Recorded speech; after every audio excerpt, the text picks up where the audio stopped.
नमस्कार. महा एम-टी-व्ही मध्ये आपल्या सर्वांचं हार्दिक स्वागत आहे. मी चंद्रशेखर नेने, आंतरराष्ट्रीय घडामोडींचा अभ्यासक.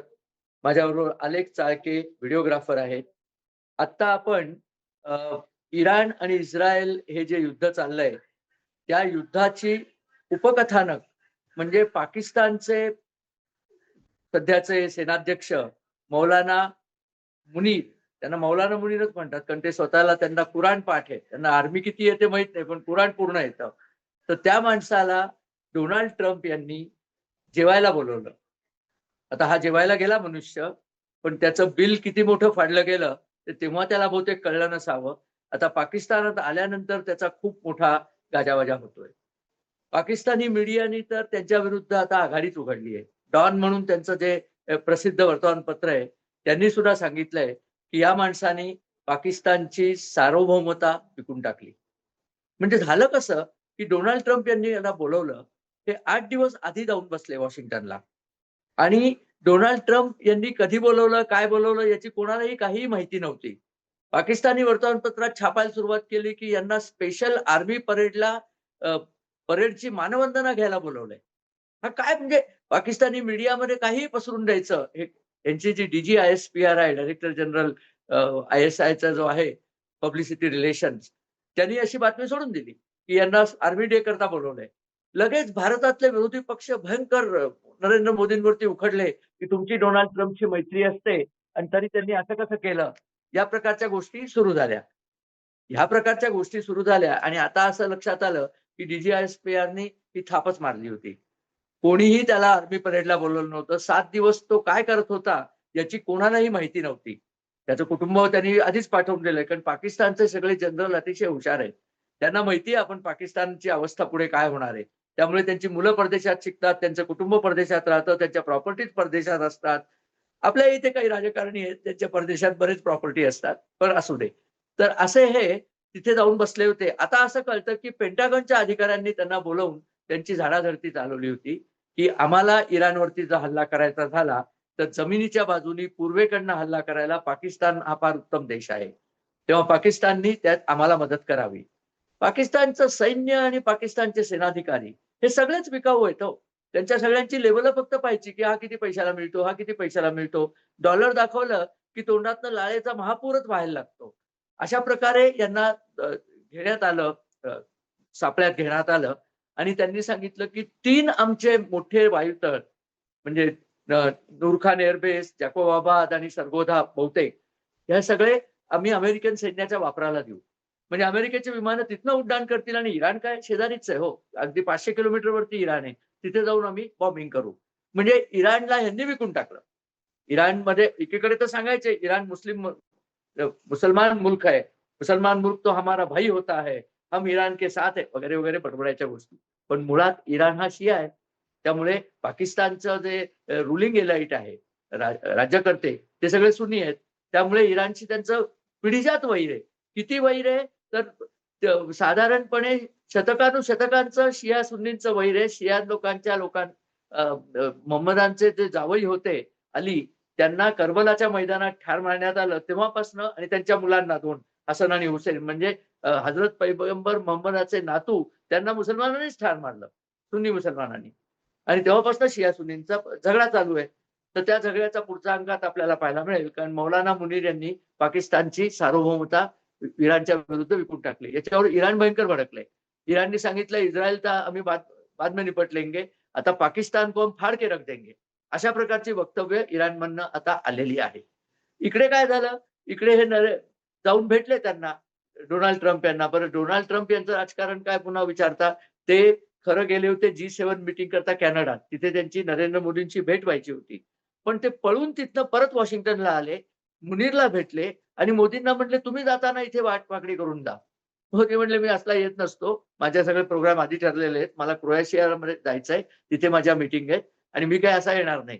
आणि ते निघून गेले. अतिशय शहाणपणाचा आणि चातुर्याचा निर्णय होता. कारण डोनाल्ड ट्रम्प सध्या बहुतेक नोबेल पारितोषिकावरती आपली नजर ठेवून आहे.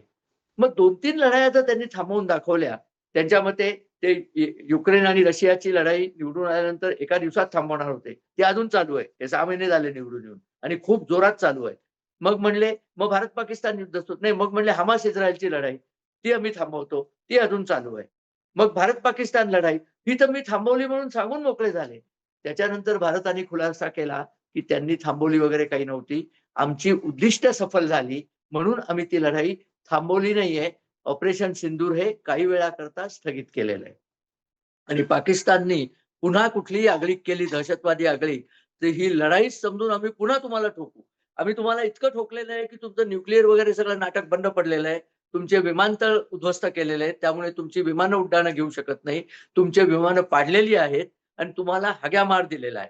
आणि त्या मार दिल्यानंतर आम्हाला असं दिसतंय की तुम्हाला हा मार खूप झाला. कारण त्यांनी काय केलं होतं ते बरं इथे लगेच विरोधी पक्ष नरेंद्र मोदींच्या विरुद्ध लगेच चावायला तयारच होते.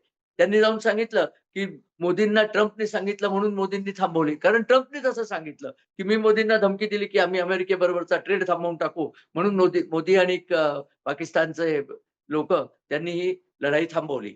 तसलं काही झालेलं नव्हतं. नरेंद्र मोदींनी सांगितलं की तुम्हाला आम्ही विचारतच नाही या बाबतीमध्ये. सिमला करारानंतर भारत आणि पाकिस्तानातले संबंध आपसात आम्ही निपटणार आहोत. आम्हाला तिसऱ्याची मध्यस्थीची गरजच नाहीये. हे नरेंद्र मोदींनी ठणकावून सांगितलं होतं. आणि कालच पाकिस्तानचे उपपंतप्रधान इशाक दार यांनी खुलासा केला की हे सौदी अरेबियाच्या राजाच्या भावाकडे रडत गेले की अहो भारत फार मारतंय आम्हाला. मग तो म्हणला मी मध्यस्थ करू का, मी बोलू का? मग त्यांनी एस जयशंकरना सांगितलं. जयशंकर म्हणले त्यांना आम्हाला बोलायला सांगा, तुम्ही मध्ये कशाला येताय? तर मग त्यांचा डीजी जो डायरेक्टर जनरल मिलिटरी ऑपरेशन डीजी एमॉप्स त्यांनी येऊन भारताला विनंती केली की आम्हाला अति होतंय, प्लीज थांबा. आणि आमची उद्दिष्ट सफल झाली होती म्हणून आम्ही थांबवली. कारण लक्षात घ्या, नरेंद्र मोदींना मोठी लढाई आता करायची नाहीये. भारताची प्रगती जास्ती महत्वाची आहे. ती लढाई वगैरे करून भारताची प्रगती खोळंबते, तसं होऊ नये म्हणून आपण ते थांबवलं. आणि इशाक दारनी ते स्पष्ट केलं. आणि ट्रम्पना मोदींना म्हणले ना की येऊन जा म्हणून, तर मोदी गेले तर नाहीतच. 35 मिनिटाचा टेलिफोन कॉल झाला. त्या टेलिफोन कॉलमध्ये मोदींनी सांगितलं की तुम्ही लढाई थांबवलेली नाहीये, आम्ही ठरवून थांबवलेली आहे. तुम्ही हे काहीतरी उगीच पसरवू नका. आता हे सगळं ट्रम्प का करत होते? कारण नोबेल पारितोषिक. आता हे पावलं घेऊन आले. पाकिस्तानच्या सेनाध्यक्षाला त्या मीटिंगमध्ये येण्याचं काही कारणच नव्हतं. अशा प्रकारच्या मीटिंग नेहमी पंतप्रधान किंवा राष्ट्राध्यक्ष आणि इकडचे अध्यक्ष अशा होतात. पाकिस्तानच्या सेनाध्यक्षाला काही तिथे लेव्हलच नाहीये. पण त्याला बोलवलं. त्याच्या मीटिंगचा फोटो काढला नाही, पत्रकार परिषद घेतली नाही, काही नाही. तो काय तिथे कबूल करून आलाय हे पाकिस्तानच्या लोकांना सुद्धा माहित नाही. आणि ते भयंकर भडकलेत. पाकिस्तानामध्ये लोक भडकलेत. वॉशिंग्टन मधल्या पाकिस्तानी लोकांनी हा मुनीर जिथे उतरला होता त्याच्या बाहेर मोठे प्लॅकार्ड लावले की हा देशद्रोही आणि हत्यारा मनुष्य इथे आलेला आहे. ही त्याची बेअदबी झाली अमेरिकेमध्ये. आणि ट्रम्प त्यांना एकट्याला जेवायला घेऊन गेले. जे बिल दिलंय त्याला ते इतकं जास्त आहे की इराणवरती जेव्हा अमेरिका हल्ला करेल तेव्हा यांनी अमेरिकेला पूर्ण मदत करायची आहे. बरं, अमेरिका इराणवर हल्ला करतेय म्हणजे अमेरिका इस्रायलच्या बाजूने आहे. मग आता पाकिस्तानही इस्रायलच्या बाजूने झाला की काय? त्याच्यावरती पाकिस्तानात आता मुनीरवरती एवढी झोड उठवली आहे की एकतर तुम्ही तिथे जाऊन ट्रेडच्या गोष्टी केल्या. तुम्हाला कळतं काय ट्रेड मधलं? त्याच्याकरता आमचे मंत्री गेले असते, आमचे अधिकारी गेले असते. तुम्ही एकटे जाऊन आलात. अहो, पाकिस्तानातल्या राजदूताला सुद्धा बोलवलेलं नाहीये, पाक राजदूताला. मग ट्रम्प यांनी किती गुप्त कारस्थान केलेलं आहे. काय सगळं चाललंय. आता तर एक बातमी अशी येतेय की ट्रम्प यांनी त्याला सांगितलंय की इराणचे न्यूक्लिअर साठा जेव्हा आमच्या हातात पडेल तेव्हा तो आम्ही तुमच्याकडे ठेवायला देऊ. याच्यासारखा मूर्खासारखा, हे जर खरं असलं तर याच्यासारखा मूर्ख निर्णय दुसरा नसेल. कारण इराण विश्वासार्ह नाही म्हणून त्यांच्याकडनं काढून पाकिस्तानकडे देणं, तो कुठला विश्वासार्ह आहे? इस्रायल ते कधीच होऊ देणार नाही. इस्रायल ते अणुसाठे उडवल्याशिवाय राहणार नाही. आणि आता असं झालंय की ट्रम्पनी 2 आठवड्याची जी मुदत दिली आहे, ती मुदत म्हणे इराणला अशा करता दिली आहे की त्या 2 आठवड्यात ट्रम्प आपले सगळं सेना पर्शियन आखात आणि भूमध्य समुद्र इथे आणून ठेवणार आहे. अमेरिकेने आपलं सर्वात मोठं विमानवाहू जहाज USS निमिट्झ हे आता पर्शियन आखाताकडे आणलेलं आहे. अरेबियन आखात, पर्शियन आखात काय तुम्ही म्हणाल ते.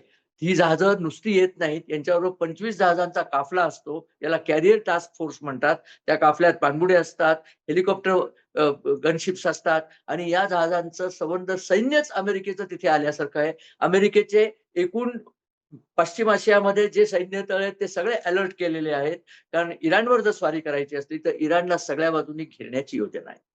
आणि बंकर बस्टर बॉम्ब आणून B-52 बॉम्बर मधनं ते आणायचे. ही बॉम्बर डिएगो गार्सियाला सुद्धा आहेत बरं का. ती सुद्धा अलर्ट झालेली आहेत. म्हणजे अमेरिका आता सगळी मोहीम प्लॅन करतंय. हे प्लॅन करायला तो वेळ लागतो. तो 2 आठवड्याचा काळ ट्रम्पनी खामेनीला दिलाय, की तू तोपर्यंत शरणागती पत्करली तर ठीक, नाहीतर आम्ही तुला संपवून टाकू. ट्रम्पना हे म्हणणं भागच आहे. हे सगळं शांती-बिंती सगळं जे आहे ना, ते नोबेलकरता ज्या आरत्या ओवाळतायत, त्याचं कारण त्याच्या मनात जी पोटदुखी आहे ती ओबामाबद्दल आहे. ओबामाला नोबेल समितीने तो राज्यावरती आल्या क्षणी शांती पुरस्कार देऊन टाकला होता. त्यांनी काही केलं नव्हतं शांतीकरता. उलटं त्यानंतर त्यांनी कायरोत जे भाषण केलं, त्या भाषणानंतर सगळ्या अरबस्थानामध्ये दंगे उसळले आणि अरब स्प्रिंग नावाचा प्रकार सुरू झाला होता. या माणसाला शांती पुरस्कार देऊन नोबेल पारितोषिक समितीने आपली बौद्धिक दिवाळखोरी जाहीर केलेलीच होती. आता ट्रम्प यांना तो पुरस्कार पाहिजे. पण म्हणायचं कसं माहितीये का? ट्रम्पने स्टेटमेंट केलंय, की पण ते मला देणार नाहीयेत पुरस्कार, कारण ते फक्त लिबरल व्यक्तिमत्वालाच पुरस्कार देतात. माझ्यासारख्या कॉन्झर्व्हेटिव्हला देत नाहीत. म्हणजे हे आणखीन एक त्यांना प्रेशराईज करण्याचं काम आहे. हा सगळा पुरस्काराचा खेळ आहे आणि याच्यात मुनीरनी आपली एक काडी टाकली. मुनीर म्हणला, की डोनाल्ड ट्रम्प यांना पुरस्कार दिला पाहिजे कारण त्यांनी आमच्यातलं युद्ध थांबवलं. अरे तुला विचारतो कोण? तू मुळामध्ये फील्ड मार्शल तो फील्ड मार्शल आहेस. 2 दो कौड़ी के देश का तू 2 कौड़ी का सेनापती है, जिसको कोई व्हॅलिडिटी नहीं है आणि तू इथे सगळं तू नोबेल समितीला सांगणार आणि तू जर शिफारस घेऊन ट्रम्प येणार म्हणजे एखाद्या पी-एच-डीनी एखाद्या बिगाऱ्यातल्या पोराची शिफारस घ्यायची आणि सांगायचं मला आता मेडल द्या. तसं हे झालेलं आहे. अक्षरशः खुळेपणा चाललेला आहे आणि या खुळेपणाला प्रत्युत्तर म्हणून भारताने आपली जी मेक इन इंडिया चालवली होती ना मोहीम, त्याला खूप फायदा मिळतोय. अमेरिकेने परवा तुम्ही वाचली असेल बातमी. त्यांचं F-35 विमान जे आहे सर्वात महत्वाचं विमान, सर्वात मोठं 5th generation fighter, 6th generation fighter ते त्यांनी त्रिवेंद्रमला उतरवलं इमर्जन्सी लँडिंग करून. का उतरवलं? भारताला ते डिटेक्ट करता येतंय की नाही ते बघायचं होतं. आणि तुम्हाला अत्यंत आनंदाची बातमी सांगतो, भारतीय वायुसेना आणि भारतीय एअर डिफेन्स यांनी ते विमान टिपलं. त्यांना विचारलं, "तुम्ही इथे कोण आहात आणि कशाला आलाय?" आणि त्यांनी उत्तर दिलं आणि विनंती केल्यावर त्यांना उतरू देण्यात आलं. म्हणजे ते विमान आपल्यापासून लपून राहू शकत नाही, हे सिद्ध झालेलं आहे. भारताचं तंत्रज्ञान हे आता खूप पुढे गेलेलं आहे. अमेरिकेच्या पूर्वी एका काळी तंत्रज्ञानात त्यांची फार मास्टरी होती. आता ती तशी राहिलेली नाहीये. आता भारत ही पुढची महासत्ता आहे. आपल्या विरोधी पक्षांना हे कळत नसेल, कारण ते खुजेच आहेत हो लोकं सगळे. त्या खुज्या लोकांना हे कळत नसेल, पण सामान्य जनतेला हे बरोबर कळलंय, की नरेंद्र मोदी आणि त्यांच्या संपूर्ण टीमच्या सहाय्याने भारत हा आता महासत्तेकडे मोठ्या दमाने पावलं टाकत चाललेला आहे. पाकिस्तान वगैरे तर लल्लूपंजू लोकं आहेत, त्यांना काही बघायचं नाही. परंतु ट्रम्पनी ही जी सगळी आता वेगळी मांडणी सुरू केली आहे, त्याला प्रत्युत्तर म्हणून उद्याच राजनाथ सिंग आपले संरक्षण मंत्री चीनला जात आहेत. चीनला किंगडाओ हे चीनचं जे एक मोठा नौदलाचा तळ आहे, तिथे शांघाय कॉर्पोरेशन ऑर्गनायझेशन म्हणजे शांघाय सहकार्य परिषद ही जी इतर देशांची अमेरिका वेगळून इतर देशांची संस्था आहे, ज्याच्यात भारत, रशिया, चीन, ताजिकिस्तान, किर्गिस्तान, उझबेकिस्तान हे सगळे देश आहेत आणि इराण आणि पाकिस्तान देखील आहे. त्यांच्या संरक्षण मंत्र्यांच्या परिषदेला राजनाथ सिंग जात आहेत आणि तिथे चीनचे डिफेन्स मिनिस्टर ॲडमिरल डोंगजू आणि रशियाचे डिफेन्स मिनिस्टर आंद्रेई बेयुकॉव यांच्याबरोबर त्यांच्या वेगळ्या मीटिंग्ज होणार आहेत. आता आंतरराष्ट्रीय परिप्रेक्ष्यात वेगळी शक्तीची मांडणी होऊ घातलेली आहे याचा हा निदर्शक आहे. ट्रम्प यांनी जर असाच काहीतरी अनमुठेपणा चालू ठेवला तर काय करायचंय त्याचा प्लॅन बी भारत तयार करतोय. सावध असा. आपल्या भारताचं नेतृत्व सुयोग्य हातात आहे. कुठल्यातरी अर्धवट अशा पप्पूंच्या हातात नाहीये. याबद्दल देवाचे आभार माना. आता या मुनीर महाशयांनी अमेरिकेशी जी चुंबाचुंबी चालवलेली आहे, त्याचा भयंकर इफेक्ट चीनवरती झालेला आहे. चीनमध्ये शी जिनपिंग यांनी ताबडतोब यांची उलट तपासणी सुरू केली आहे. हिंदीमध्ये ज्याला म्हणतात ना क्लास लगाई आहे, की तुम्ही एकीकडे आमची मैत्री करता, आमच्याकडनं तुम्ही $30 अब्ज कर्ज घेतलेलं आहे, ते तुम्ही परत करत नाहीये. सीपेक चालू देऊ देत नाहीये आणि आता तुम्ही अमेरिकेच्या कुशीत जाऊन बसलाय. हे असलं चालायचं नाही. हा दुटप्पीपणा चालणार नाही म्हणून चीननी आता एक मोहीमच उघडलेली आहे. इथे इम्रान खानला जेलमध्ये टाकलेलं आहे. त्याचे सगळे जे सपोर्टर्स आहेत ते या मुनीरच्या विरोधात आहेत. बहुतेक येत्या काही दिवसात मुनीर यांची उचलबांगडी होईल याची मला खात्री वाटते. ती उचलबांगडी झाली म्हणजे पाकिस्तान एका बाजूला गप्प बसेल. इस्रायल आणि इराणच्या लढ्यामध्ये इस्रायल अजूनही इस्रायलची सरशी आहे. इस्रायलची दाणादाण होतीये. त्यांचे लोकं मरतायत. त्यांच्या इथे आता त्यांचं आयर्न डोम तितकं मिसाईल थांबवू शकत नाही. हे सगळं मान्य करून सुद्धा इस्रायलने आजच आणखीन एक त्यांचा महत्वाचा मनुष्य शहरियारी, बैनाम शहरियारी याला ठार मारलेला आहे आणि तो गाडीतनं चालला होता तेव्हा त्याला ठार मारलाय. म्हणजे इस्रायलची मोसाद इराणमध्ये अतिशय ऍक्टिव्हेटेड आहे. बेनाम शहरियारी हा अल कुद्स म्हणून त्यांचं जे अगदी एलिट फोर्स आहे त्यांचा सप्लाय मॅनेजर होता. सप्लाय त्यांचं सगळं शस्त्रास्त्र देण्याचं काम त्याच्याकडे होतं. त्याला उडवल्यामुळे दहशतवादी चळवळीची प्रचंड हानी झालेली आहे. म्हणजे इस्रायल हे इराणवरती सातत्याने हल्ले करतंय. एक आता तो बंकर बस्टर बॉम्ब आला की इस्रायलची फोर्डो इथली अण्वस्त्र एकदा नाहीशी झाली की इस्रायलने इराणची फोर्डो इथली अण्वस्त्र एकदा नाहीशी झाली की इस्रायलचा विजय पूर्ण झाला असं म्हणता येईल. बघूया पुढे काय होतं ते. आपण त्याच्यावरती नजर ठेवून आहोतच. आणि आपल्याला जर हा व्हिडिओ आवडला तर आमच्या चॅनलला सबस्क्राईब करा. आपले लाईक्स आणि आपले कमेंट्स आमच्याकडे येऊ देत. व्हिडिओ बघितल्याबद्दल नमस्कार आणि धन्यवाद.